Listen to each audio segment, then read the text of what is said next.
ভালো আছো? এই তোমার লাগে আমি বাবা খাই না। আরে বালা, একটার পাপ দিয়া মিছা কথা বলতা। মিল্টন সামাদ তার পরিচয়, তিনি একজন মানবতার ফেরিওয়ালা। অসহায় বাবা মাদেরকে তিনি তার আশ্রয় কেন্দ্রে আশ্রয় দেন, এমনকি রাস্তায় পড়ে থাকা মানসিক রোগীদেরকেও তিনি কুড়িয়ে এনে তার আশ্রয় কেন্দ্রে আশ্রয় দেন। এই আশ্রয় দেওয়ার পিছনে কিন্তু তার বড় এক মুখোশ রয়েছে। সেই মুখোশটা হয়তোবা ইতিমধ্যেই সবাই জেনে গেছেন। তিনি নাকি মানব পাচারকারী এবং যাদেরকে রাস্তা থেকে কুড়িয়ে আনে মানসিক রোগীদের কিডনি সে বিক্রি করে দেন। সেই মামলায় তিনি কিন্তু জেলে গিয়েছিলেন।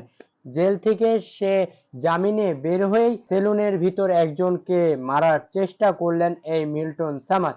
এ দেখেন ভিডিওতে আপনারা লক্ষ্য করেন যে মিল্টন সামাদ এই লোকটার সাথে কথা বলার সাথে সাথে কিন্তু ওই দেখেন আপনারা লক্ষ্য করেন সে কিন্তু সেলুনের থেকে কেচিটা নিবে, তার হাতে কিন্তু কেচিটা নিচ্ছে।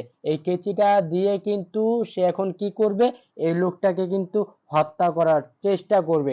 আপনারা একটু খেয়াল করেন, দেখেন তার হাতে কিন্তু কেচি আছে, ওই দেখেন একটু লক্ষ্য করেন।